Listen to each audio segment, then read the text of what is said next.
All right, welcome back everybody to conversation number 68 with the TLC. Before we kick off, I want to take a moment to thank our sponsors. As always, let's start by thanking Conductrix, who's been with us from the beginning. So thank you, Matt, Nate, Ezekiel, and the entire team at Conductrix so much for supporting the TLC from the very, very beginning. We love you. Thank you. Ronnie Kahavi, who has been so gracious to offer a $500 discount to his extremely popular Accelerating Innovation with A/B Testing online course for TLC members. I will put the link in the Zoom chat and in the TLC calls channel. And you need the code that says TLC Kelly AB. That code will give you $500 off. And I will put that link also in the Zoom chat and the TLC calls channel. He also just announced an essentials version of that course, and that offers video versions of that content, along with a Q&A with Ronnie that's a few weeks shorter and a little less technical and cheaper. I'll put the link for that course if you're interested as well in the Zoom chat and in the TLC calls channel. And I also want to welcome our newest sponsor who's helping us create a newsletter for the TLC that launches near the end of October, EPO. So thank you so much for your sponsorship, and I'm really looking forward to working with you on this newsletter. So everybody be watching your email. That's actually going to come from a different thing altogether. We will not be using MailChimp for that. So we'll be using Substack, which I hear has a little bit better email acceptance rate, I hope. So hopefully that will be a little bit easier for you all to get. And watch your inboxes, because what we're going to do is highlight what you all are talking about on the TLC Slack, and we're going to talk about events that are going on in the industry, and EPO is going to share some thought leadership. So it should be some really great content.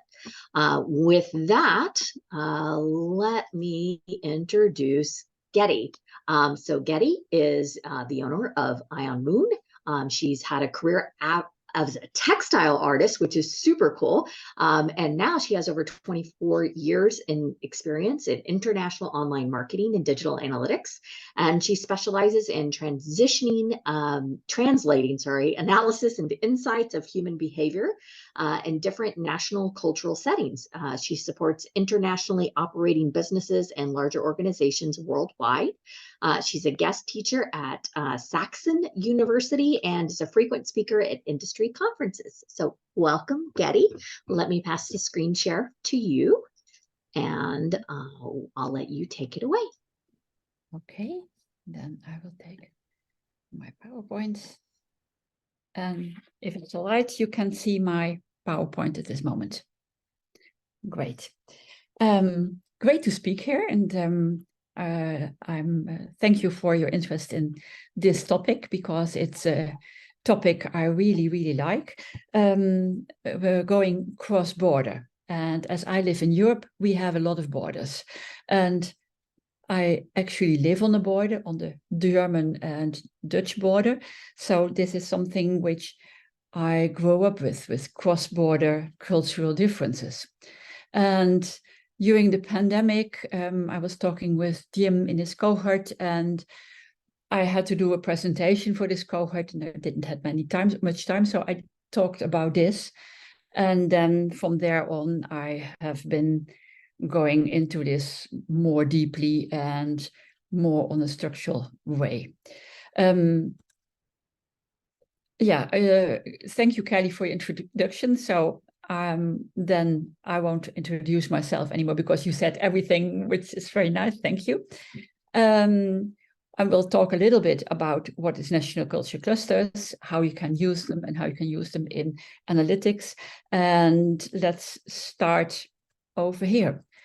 First of all, this is all about export, about exporting companies. And what is export? At this moment, I'm in Helsinki, and yes, it's about travel, eating exotic foods, meeting all kinds of people, different kind of behavior, all these kind of things. And normally, this is all this fun is only for the sales department. They can go out, they can have all these travels, and as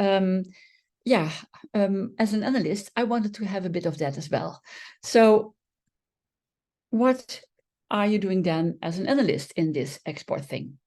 And I will go into deeper with this later on in this presentation. First of all, it's about learning about people around the world, how they act, how they react. It's about studying cultural behavior. It's providing insights to improve the communication for your business. And at the end, your business will get better results. And I have some stories about that. So this is your main thing, which what you are doing. And the first and main thing is just be interested in other people and don't think immediately, oh, that's wrong. And I have some nice stories about the differences of different countries and how they react on different ways on the same topic. And what is culture? Just as fish can't see water, you don't see your own culture because you're born into it. You breathe it. Everything around you is about a same national culture. That's not your individual one, because everyone has also their individual differences, but this is about how school is teaching you, your parents, your community, how they react on something. And when that's very different, then you get very nice things. For instance, most of the people, businesses who are going abroad and who are doing export with just one international website in English, which is quite normal to do over here in Europe, because we have many languages. And some countries even have multiple languages, like France or Switzerland. So when they want to do something international, they start off with an English website. And then it's all one size fits all. So all the cultures should do with that website. And sometimes it works, but most times what's happening, it's a culture class, and what we saw is that they're missing business opportunities, missing revenue, missing growth, higher cost of sales. So what if I'm going to talk about, what if your websites could address this? For instance, when you would have cultural differences in a company, then most of the international companies already address that. So intercultural communication between people in a department or within a large company. And salespeople know this as well. So they adapt. The moment they get out of the plane, they try to adapt to the culture of that country. Otherwise, they don't do any business. But before that, we have a complete part in online marketing. And why shouldn't you do this online marketing as well? And that starts with your website, of course. So the best thing when you happen to have a not optimized export website is accidental exports. And that's what I've been seeing in the SME trade office, where I'm a board member, that, oh yeah, I had a sale from the US. Oh, I don't know where it came from.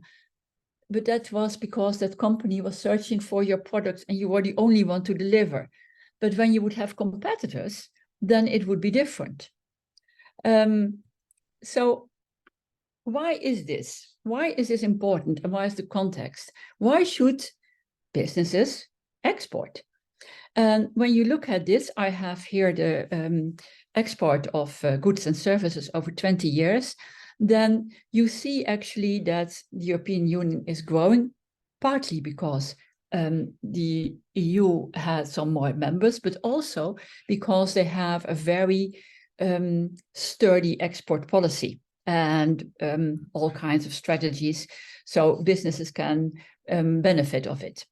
When you look at China, you see that it's slowly going down, and after COVID, we were hoping it was going up again, but then COVID just accelerated that China is growing internally, so they don't need that much on export. And India is about the same, but at this moment it's growing again. And then you see, for instance, the United States, it's slowly. It's not going fast. It's not slowing down very much, but as you see at how many companies, and especially the SME part, is doing anything on export, they could benefit from it because there is a risk avoidance. For instance, in the Netherlands, we have some problems with the economy, but in some parts, the businesses who have a sturdy export policy, they can even, what they lose in the Netherlands, they can gain in Germany or in France. So as a company, they keep healthier. So that's why we also have quite a lot of programs to help those people with export. And then, okay, we started about the sales process because sales was having all those fun and how does this work? And over here, you see the typically sales funnel, from establishing contact to identifying needs, to presenting the commercial, negotiation, the price. And for an American perspective, this is completely the normal way. And for some countries, it is more like a spiral. They go up and down, or some things are together. Presenting a commercial proposal is okay, but negotiation a price should be in the commercial proposal in France, because in France it's dirty to talk about money. And of course it's about money, but you have to downscale it. So this linear process, what all salespeople learn at school, even in the Netherlands, or they encounter that this doesn't work all over the world. For instance, in China, it's more circular. And this is based on a linear process. Perhaps some of you have been in a company or have been called by a salesperson. So you have this conversation, and 3 days later you have this call. Hey, did you already decide? That's a very American thing to do. And that's okay in the US because they expect it. Would you do this in the Netherlands? My gosh, I have to consult my whole team yet, because that takes time. And that's the same here in the Nordics. And for instance, in Sweden, they like it that you call, not every 3 days, but once every 1 or 2 weeks. But sometimes people miss the opportunity because they called one time too often. That's a cultural thing. That's in the sales department. So when you look this into the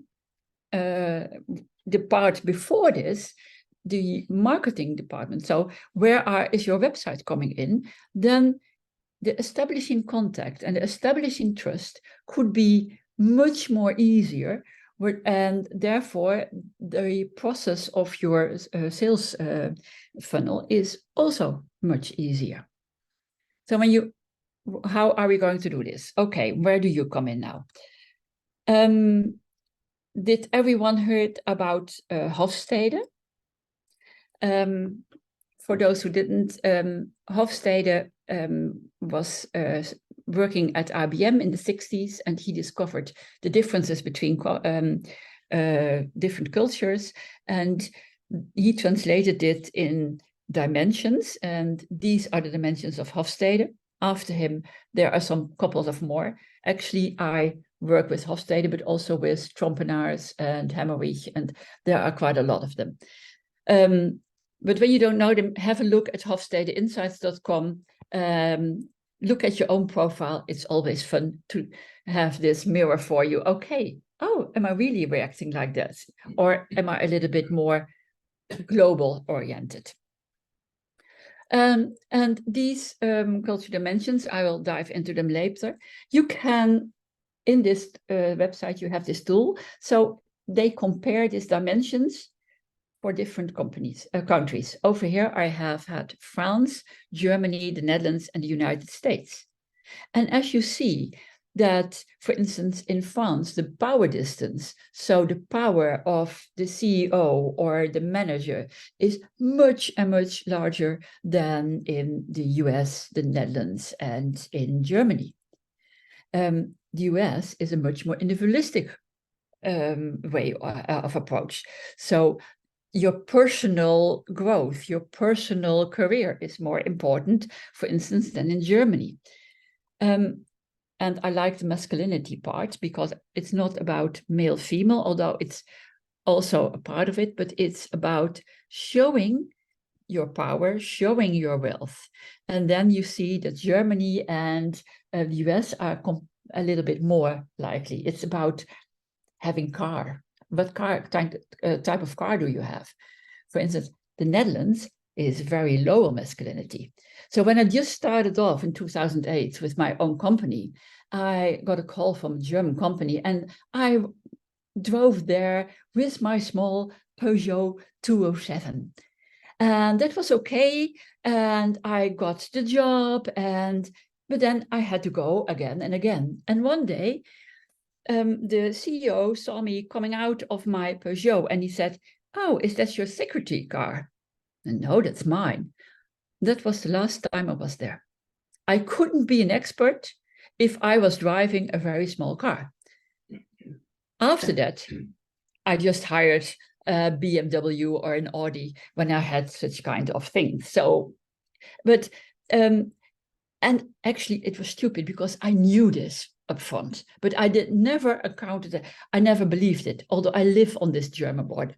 So yes, these differences might be there. You can better come by public transport than the wrong car. And uncertainty avoidance is, you see, the US is less uncertainty avoidance. You like to take risks, business risks.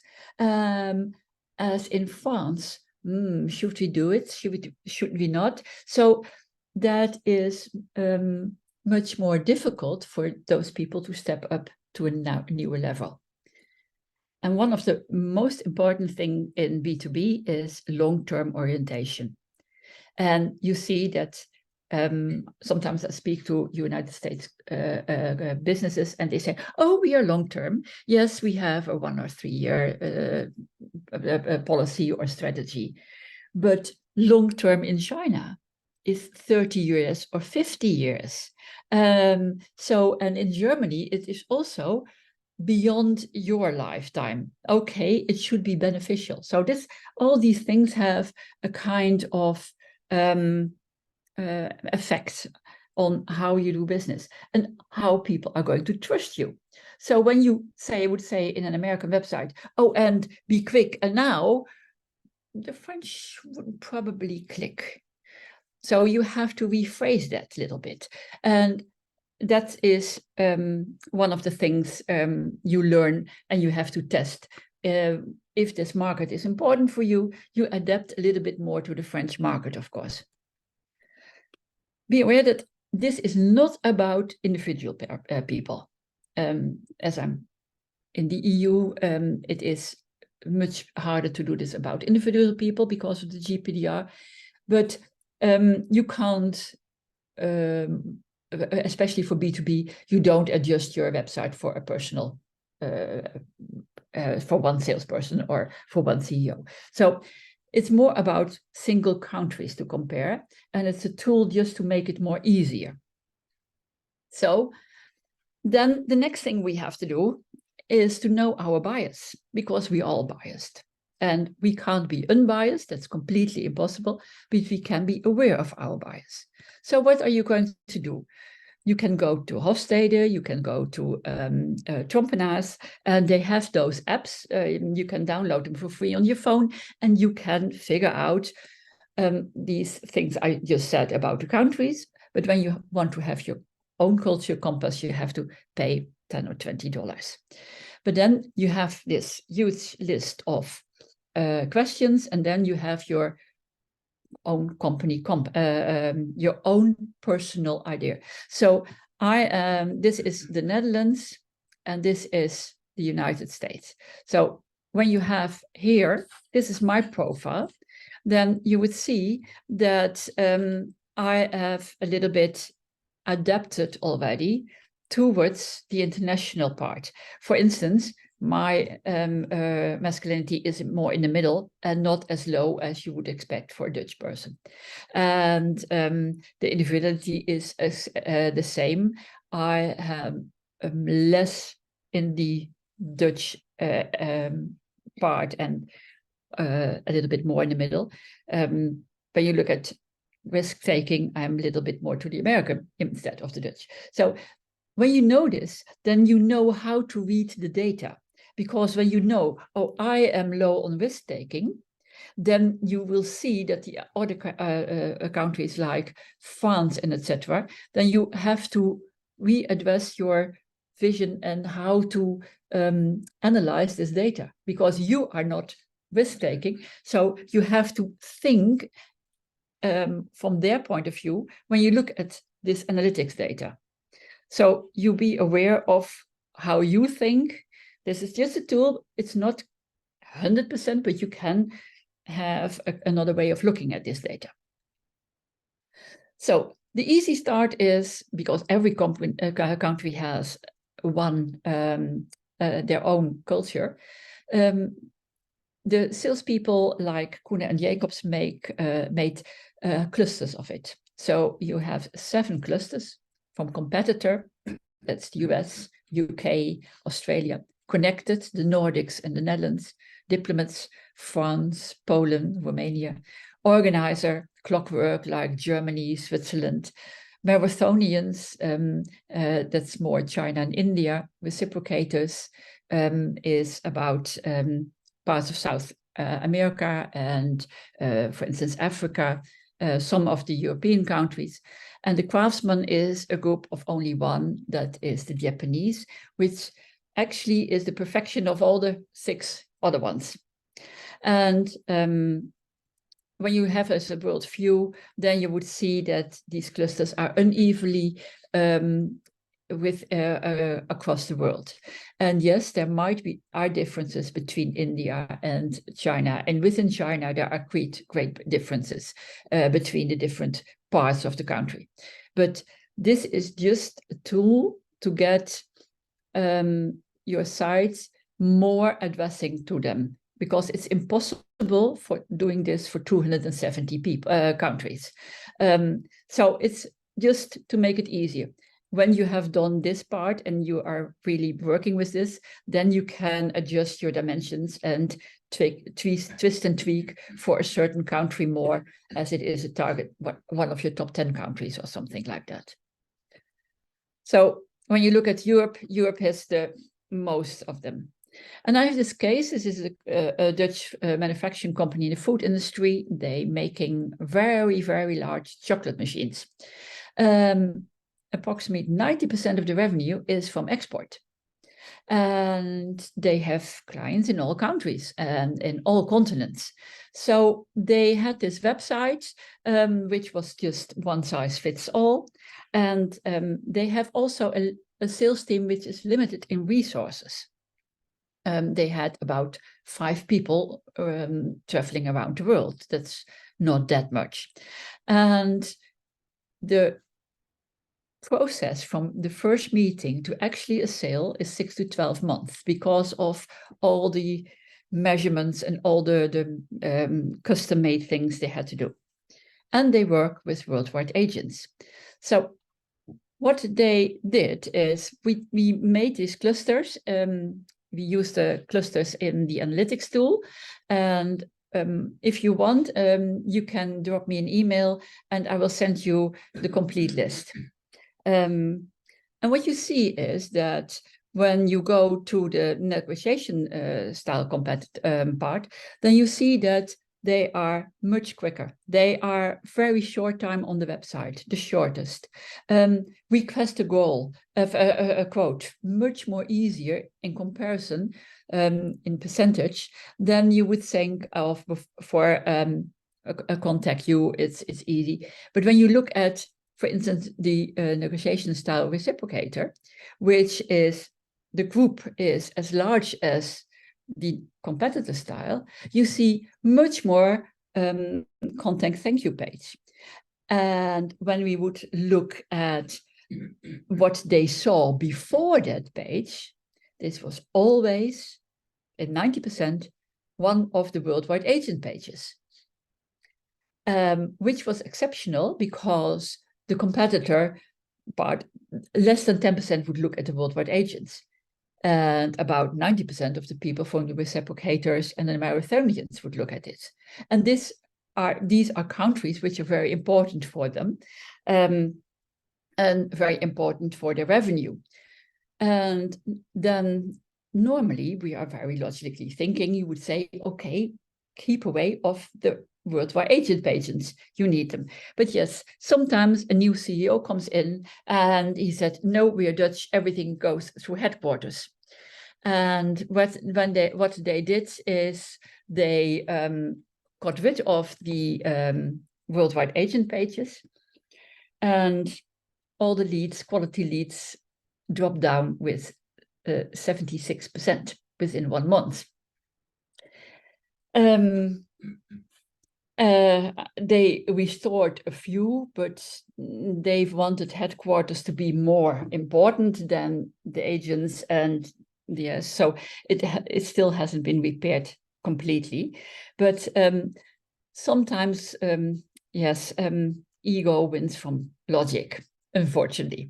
But we proved that this was really, it was shocking. It was even more than we anticipated, because I anticipated a 35% drop, but it was more than double.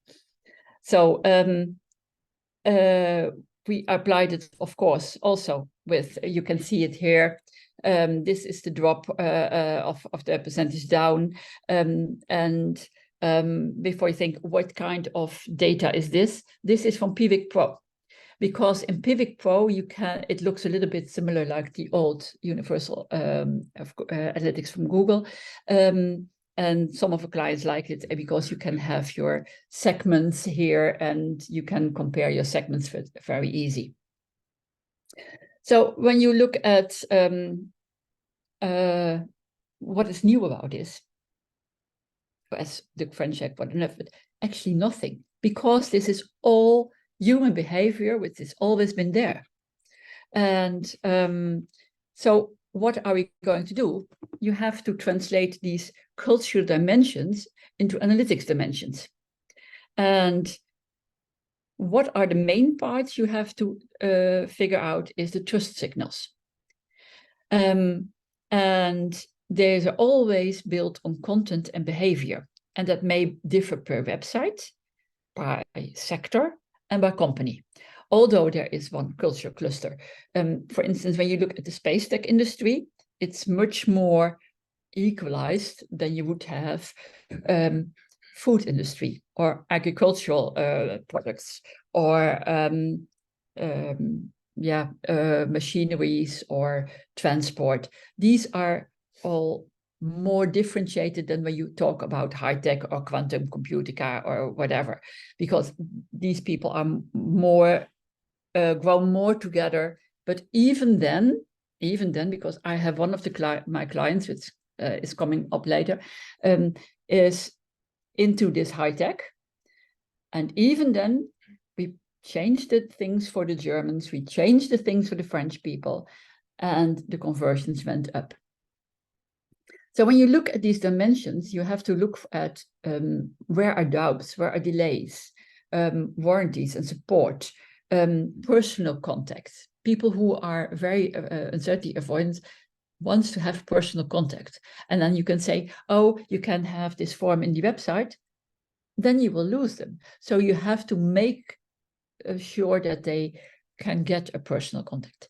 They want to have certifications. When you don't have all the certifications on your German website, nothing will happen. Even on the business to consumer sites, you have your TÜVs, your trusted shops, your approved anything, because then otherwise they won't trust you. Expert pages for some countries, because they really want to have the expert or downloads. And for every industry, you can look at what is exactly helping them building those trust.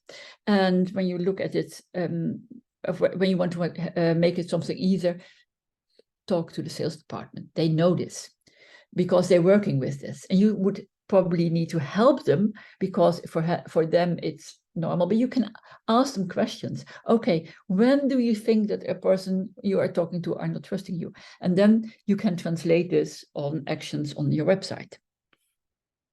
This is this high transport support I was talking about in the high-tech industry. And what we did is we put those pages down in it. And so we saw that although it was a small segment, we saw that the bounce rate of the uncertainty avoidance people went down in comparison to all visitors, which in the first case, it was higher. But we put down the trust spaces. We put in the certificates, but also the legal stuff, like what in Germany they call it the AGBs, the terms of agreement, the privacy statement, the impressum, and all these legal things were there, because we figured out that before a serious contact, they always looked at the terms, because they have a different system of law that, so they read first. A Dutch person would click and contact first, and the terms, they will come later. So to put this in, all these uncertainty avoidant people were more happy in this website. So when you look at the long-term irritation, I already talked about this, it's not only about time, it's also about absolute truth versus a kind of truth which is contextual.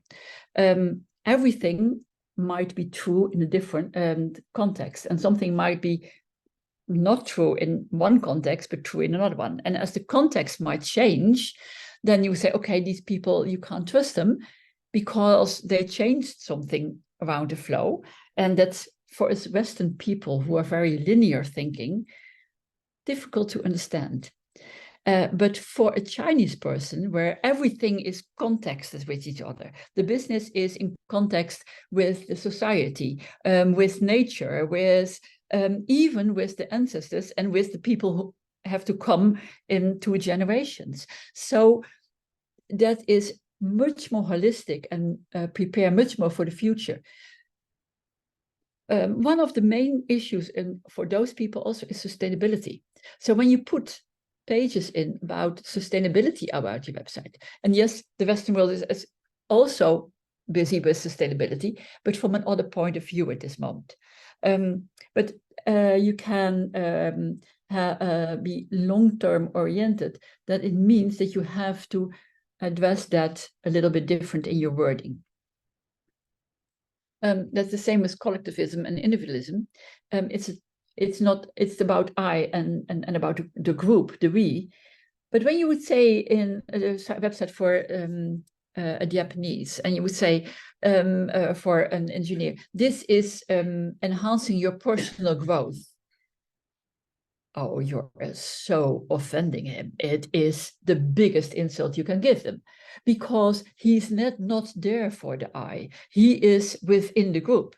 When you would say, okay, it can benefit your company, then that's okay. But you can't say it can benefit you.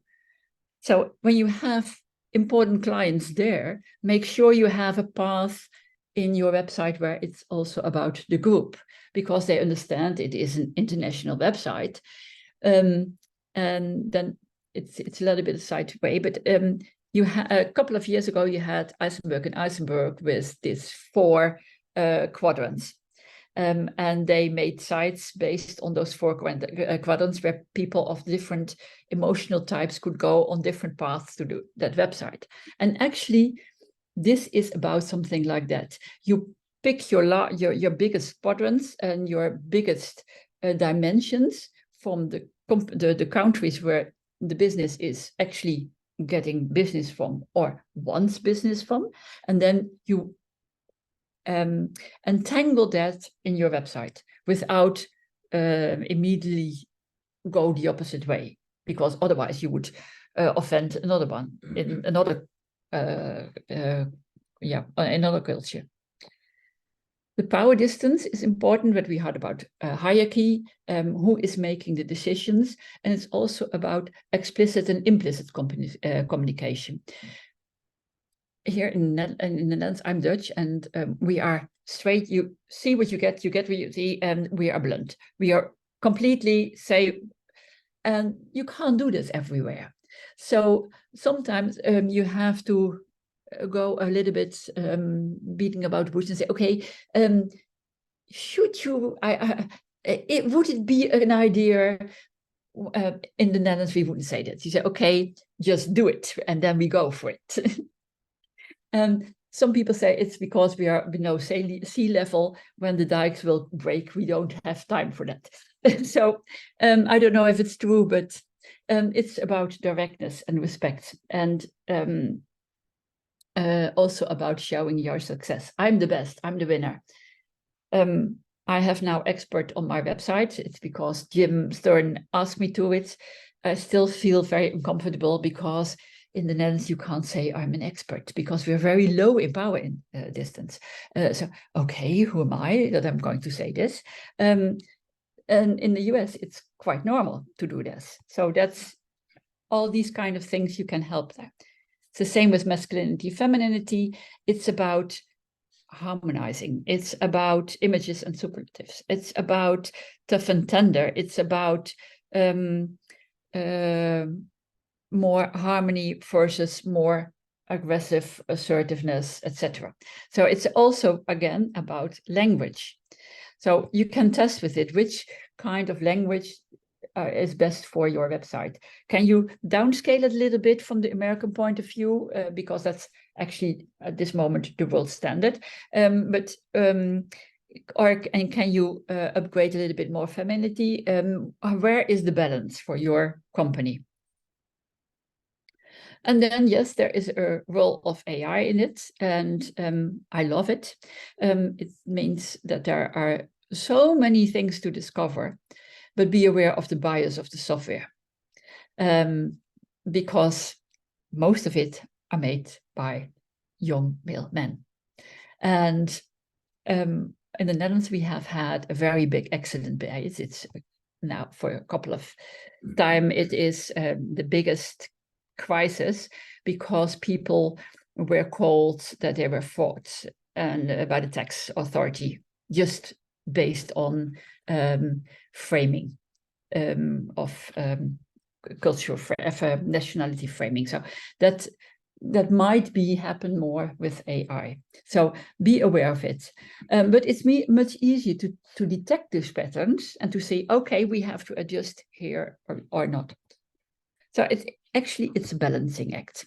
And that it's fun. It's completely fun to do this. I like it very much because you're always busy with, okay, where is the balance? Where can I attract another culture for my client without losing the other ones? Because that's the balancing act. And normally we always learn, okay, localization is best. And yes, it is. So when you completely can localize it, like Coca-Cola, they have a website for every country and it's nearly localized or completely localized. That's the best. But most of the companies can't afford this. This is a huge resource. So we have this an ad with red VIP carpet. And yes, that's what they wanted to talk about. And then that's what the way it's about China. In China, when you advertise, people will click on it. They won't say, oh, you have to pay for it. No, oh, you have paid for it. So I honor you by clicking on it and going into your store. So it's a very different way, and they really feel like that. And that's localization. But then when you look at here, we had this client, and he exported to China Western high-end beauty products, and the Chinese women loved it. And he had this ad because he had a localized team, and they put this nice, lovely lady in it. But these were brands from France, from the US. So we tested with another one. We tested it with this. It is still obviously an Asian woman, but in France. And yes, this time the exotic one from the localization one. So yes, sometimes Paris wins. And that was based on the product. So they did everything right, all by the book, the localization. And then at the end, and these two pictures were not the actual pictures, it is a similar one because I was not allowed to use the real one. So this is a similar one, but pretty much close. So yeah, now it's your turn. Do you have questions? Do you have experiences with this and you want to share? So I'll open it up to everybody, but I have a question. I happen to know some college students who were studying for a college major to become localization specialists right as Chat GPT became a whole thing. There were two students who were studying for that and were about to graduate, and they changed their majors because they were like, well, that's just not a thing. As somebody who literally has a career helping companies do this and interpret their websites, do you think AI is going to replace the need for that work, not the analysis side, but the actual localization work? I think localization might be, it can always be necessary. I have been testing with AI. At this moment, it's not that far that it can really get up a difference correctly, because when you will do this, he will just translate something to German instead of a German perspective or whatever you put in there. It's not ready there. And the thing is that we combine analysis, something, with emotions. And that's the human part of it. I think AI is great for detecting all these patterns, but then you have to translate it. And perhaps it will be, and I'm not optimistic enough, but I think that you need humans to interpret this data because it is about very small nuances. I live on this German border. Every Saturday, there are coming lots of Germans to our market, and the people behind the stall never talk German to me, and to the woman who is looking nearly exactly the same, they talk German, and they are correct. They know this within, and before we have that kind of feeling and the better you are in this, and the more the closer you are with the emotions, trust, because trust is an emotion.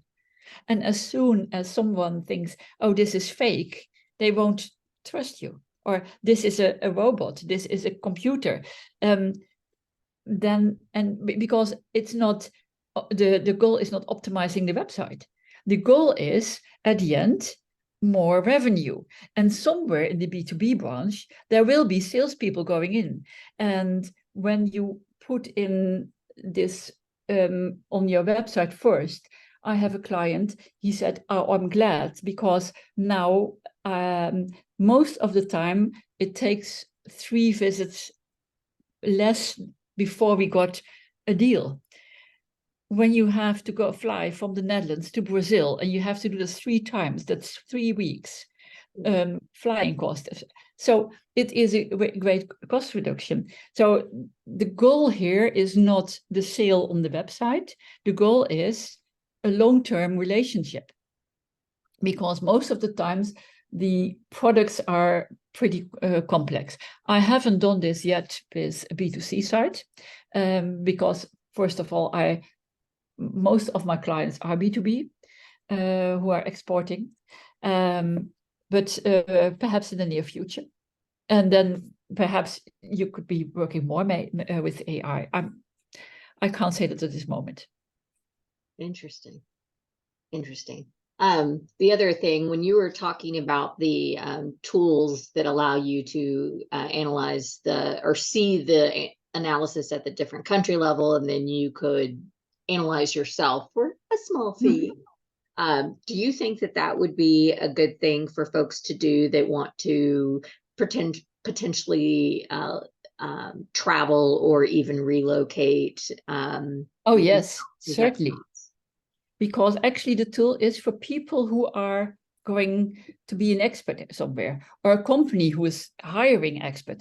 Actually, this tool is built for companies where they have an international staff.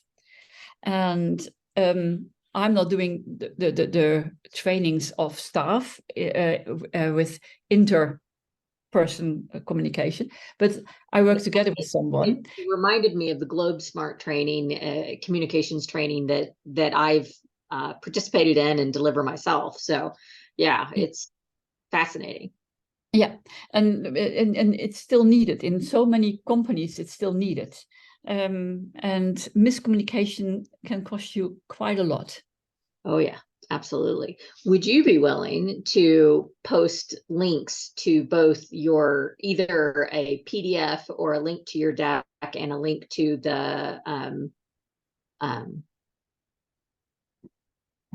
thing we were just talking about to the where they can get to the Yes, I will post some of them in Slack. I have to make a link for the presentation to download.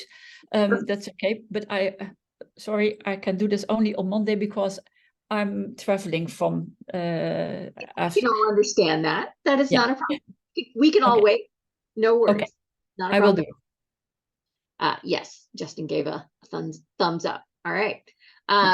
And just a reminder to everybody, I actually don't have the new invite out yet because of a family emergency of our speaker, but we actually have a November conversation coming up. And we're going to be talking about hyperlog log as well as some of the other hot topics. So we have a November, I think it's November 10th. I'll get back to you on that. And if anybody's coming to the DAA1 conference, I'll see you there. I'm also going to be at Conversion Hotel. So if anybody's going to be in Texel, I'll see you there. And December 1st, we have Dale, who's going to be talking to us about using AI and SEO. So that's a really exciting conversation. Geddy, you got to see his talk at Great. Marketing Analytics Summit. It's really cool. So November, we're going to be talking with Craig about hyperlog log and a whole bunch of other really exciting stuff. So please be here November. As soon as I get the conversation up, the description up, you'll see it on the website, and I'll let you know about that. All the descriptions on the TLC Slack, and I'll update you on LinkedIn as well, since MailChimp is questionable. And thank you, Geddy, so much. Today's talk was absolutely wonderful. The recording will be up soon. So thank you, thank you, thank you, thank you. Thank you again to our sponsors. Everybody have a wonderful weekend. And Geddy, I hope your travel home is, not terrible, because travels are always, fun. Okay. Indeed. Good weekend. Okay. Thanks Thank all. you very much. Thanks, Geddy. Thank you.